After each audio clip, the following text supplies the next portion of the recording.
never slow up, no I don't take shit. I got no love for the fakeness. If you wanna play tough and wanna hate this, I'll always show up. I don't ever slow up, no I don't take shit. I got no love for the fakeness. If you wanna play tough. Mga lalaking itatak nyo to sa kokotin nyo. Buti pa ang asawa ni nakakapag-ayos pa rin kahit ilan na ang anak nila. Buti pa si asawa ni magaling mag-budget. Bakit yung ibang babae maganda at sexy pa rin kahit ilan na ang anak nila? Mabuti pa si asawa ni bla bla bla. Bago mo i-compare ang asawa mo sa asawa ng iba or sa ibang babae, mag-reality check ka, mag-self-reflect ka muna. Baka naman kasi yung reality nila ganito. Kaya nakakapag-ayos pa sila kasi baka good provider ang mga mister nila. Baka may budget talaga ang mga misis nila pampaganda. Pwede rin baka tinutulungan din sila sa mga gawaing bahay, kaya hindi ganon kahagard. Baka naman kasi hindi nakaka-stress ang mga mister nila. Ito naman ang reality check mo. For sure naman, bago mo inasawa yan, nagandahan at naseksihan ka na. Kapag ba dumating ka sa bahay galing trabaho, nabibigyan mo rin ba ng time si misis para maasikaso ang sarili niya? Minsan kasi may oras pa naman, pero minsan, yung lakas namin para na lang sa mga anak at asawa namin, wala nang para sa sarili. Baka naman kasi hindi na makapag-ayos at makapagpaganda kasi mas madaming inuuna at priority ang asawa mo at kayo yun ng mga anak mo, ang pamilya niya. Ang sarili bago ang iba, parang nasanay ka na kasing palaging inuuna sila, kaya ka madaling mapagod at maubos dahil ang hilig mong sumabay sa kanilang agos. Tumanggi ka rin minsan. Hindi sa lahat ng oras kailangan mo silang pagbigyan. Hindi naman lahat kailangan mong unawain at pakinggan. May limitasyon ka rin naman. Kung sakali, may masisilungan ba ang iyong puso kapag bumuhos ang malakas na ulan? May makakapitan ka ba sa tuwing binabagyo ang iyong isipan? Ang taong pinili mong ingatan, iingatan ka rin kaya? Takot din kaya sila na ikaw ay mawala? Madalas ikaw lang ang sigurado sa kanila sa lahat. Kung kaya't kahit masakit na, titiisin pa rin ang bigat. Nakakalimutan mong mahalaga ka rin at sapat. Nagpapatangay ka sa sarili mong dagat. Sagipin mo muna ang iyong sarili bago ang iba. Dahil hindi mo rin naman lahat maisasalba. Kung ikaw mismo ay naghahanap din ng pahinga at nalulunod sa sarili mong problema. Naiintindihan ko na si tatay. Kaya pala gusto niyang buo kaming haharap sa hapagkainan dahil balang araw, hindi na kami kakain ng sabay-sabay. Naiintindihan ko na rin kung bakit hindi niya ako binilhan dati ng laruan kahit ilang beses pa akong nagmakaawa dahil hindi pala lahat nakukuha sa pagluha. Kaya pala palagi siyang tahimik pag uwi galing sa trabaho dahil yung sistema natin ay nakakapagod ng husto. Sana hindi ako nagtampo. At kaya pala palagi niya akong maagang pinapauwi sa bahay dahil darating ang araw na hindi ko na siya madadatnan. Naiintindihan ko na si tatay, subalit yung pagkawala niya, hindi pa rin sa akin klaro. Palagi ko na lang iniisip na hindi ako magiging matatag ng ganito kung hindi siya nawala ng maaga sa mundo. Ang asawa mo, ang kaisa-isang babae, nagmamahal sa'yo kahit sino ka pa. Oo, mahal ka ng nanay mo dahil siya ang nagluwal sa'yo. Mahalaga ka sa mga kapatid mo dahil iisa ang magulang nyo. Mahal ka ng mga anak mo kasi ikaw ang tatay nila. Pero ang asawa mo, iba ang level ng pagmamahal niya sa'yo. Mahal ka niyan kahit di ka niya kaano-ano. Mahal ka niya kahit di ka perpekto. Mahal at tanggap ka niyan pati ang buong angkan mo. Kasama mo siya habang buhay sa hirap at ginhawa kahit pa hanggang kamatayan. Kaya dapat bilang asawa, ibigay mo yung pagmamahal, pagpapahalaga at respeto na deserve niya. Huwag na huwag ipagpapalit sa kabarkada at kaibigan. Huwag sasaktan ng pisikal at emosyonal. Huwag pagsasalitaan ng masasama, ni mumurahin man lang. Happy wife, happy life. Totoo yan, hindi pa huli ang lahat. Walang taong perpekto. Ang mahalaga ikaw ay nagbabago. Dumating man tayo pareho sa punto na pakiramdam natin hindi na natin mahal ang isa't isa. Lalo na kapag mas dumadalas pa ang sama ng loob kaysa sa saya. Sana palagi nating maalala na hanggat kaya, piliin natin ang isa't isa. Piliin natin sindihan ulit ang mitsa kung sakali mang nauubos na ang liyab ng pag-ibig nating dalawa. Di man natin palaging naiintindihan ang isa't isa at abutan man tayo ng pagod, lagi lang tayong magpahinga hanggang magkaroon tayo ng lakas ulit para lumaban. Para kung talagang hindi na kayang isalba, at least binuhos nating pareho ang lahat ng tsansa at pagpapatawad sa isa't isa. Nagustuhan mo ba ang Jack Ma once said, kapag nagbebenta ka sa mga malalapit na kaibigan at pamilya, kahit gaano pa kaliit ang benta mo sa kanila, pakiramdam nila kumikita ka sa kanila. Kahit mura na, hindi pa rin nila na-appreciate. Laging may mga tao na hindi iniintindi ang gastos, oras at effort mo. Mas pipiliin pa nilang lokohin sila ng iba at hayaan ng iba na kumita kaysa suportahan ang kakilala nila. Kasi sa isip nila, lagi silang nag-iisip ng magkano ba ang kinita niya sa akin kaysa magkano ba ang natipid o kinita niya para sa akin. Ito ay isang klasikong halimbawa ng mentalidad ng isang taong mahirap, sabi ni Jack Ma.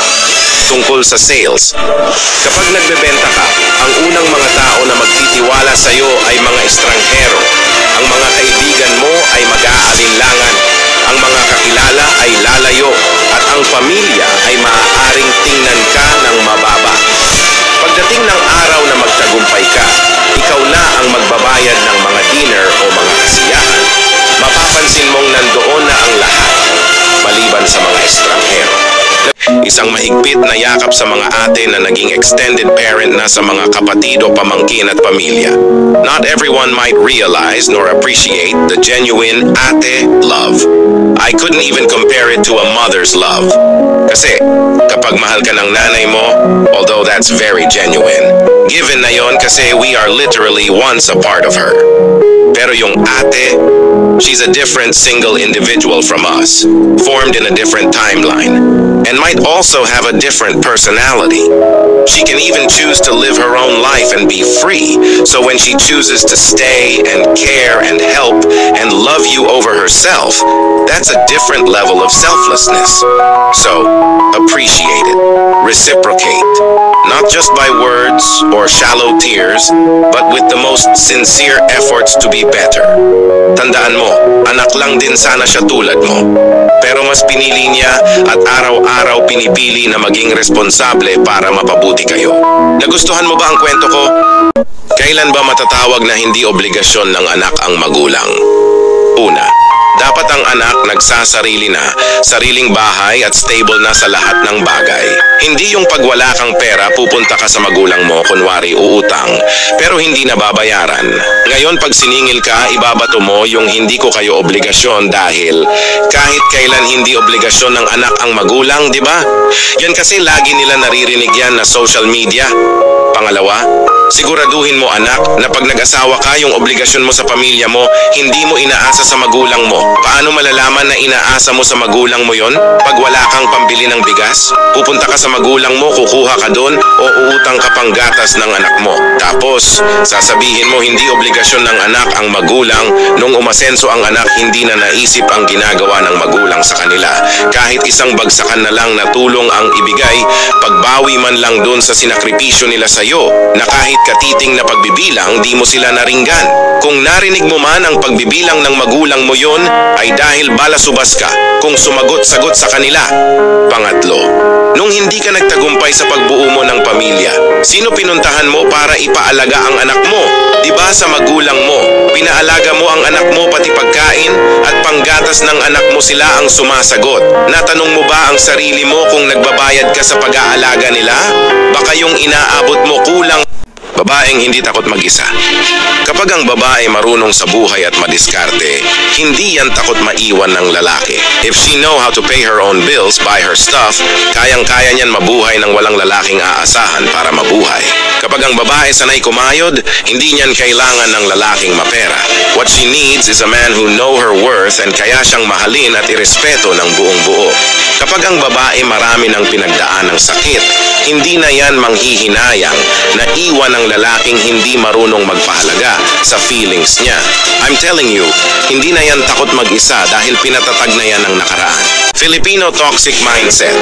Mag-asawa ka ng mayaman para hindi ka kawawa. I totally disagree.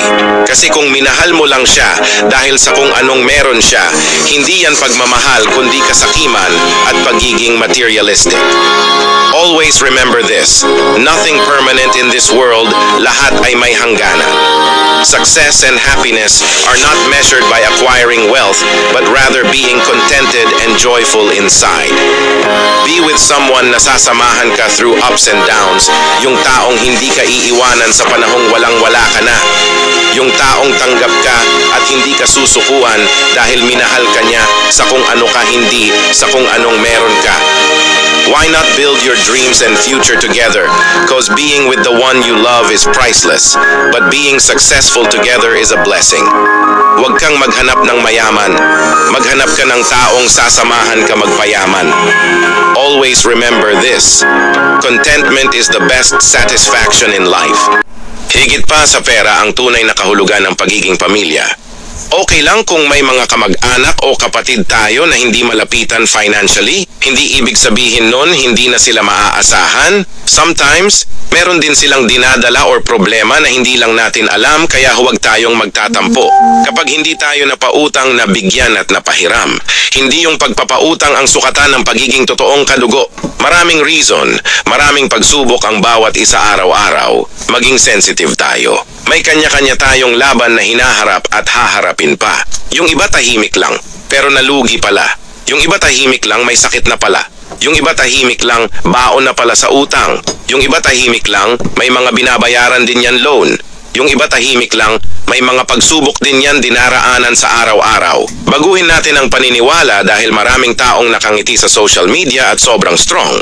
Minsan, ang gara ng porma pasyal-pasyal, yun lang stress reliever nila eh. Pa-selfie-selfie, nakangiti at nakatawa. Pero sa likod nun durog na durog na. Isang gabi, natutulog si Canor kasama ang kanyang asawa. Habang mahimbing siyang natutulog ay nakita niya si San Pedro. Welcome dito sa langit. Teka, patay na ba ako? Tanong ni Canor. Sumagot naman si San Pedro ng, oo, namatay ka habang natutulog. Pero di mo pa oras para mamatay kaya ibabalik kita sa lupa. Ang nakakalungkot lang ay di ka na makakabalik sa dati mong katauhan kaya mare-reincarnate ka bilang isang hayop. Biglang lumiwanag ang paligid at paggising ni Canor ay nasa kulungan na siya ng manok. Si Canor ay naging isang manok. Hoy baguhan, kailangan mo na mangitlog kundi kakatayin ka ng amo natin. Teka, di ko pa alam paano mangitlog, sagot ni Canor. Kailangan mo lang umiri ng malakas para mangitlog ka.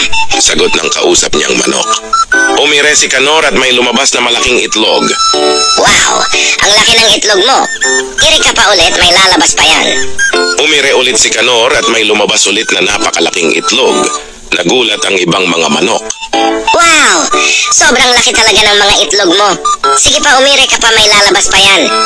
Umire ulit ng malakas si Canor at nagising siya sa suntok at sampal. Walang hiya ka, Canor. Kadiri ka. Ba't ka tumatay sa kama? Hindi ako takot mag-chismis. Normal lang yan. Sa magaganda.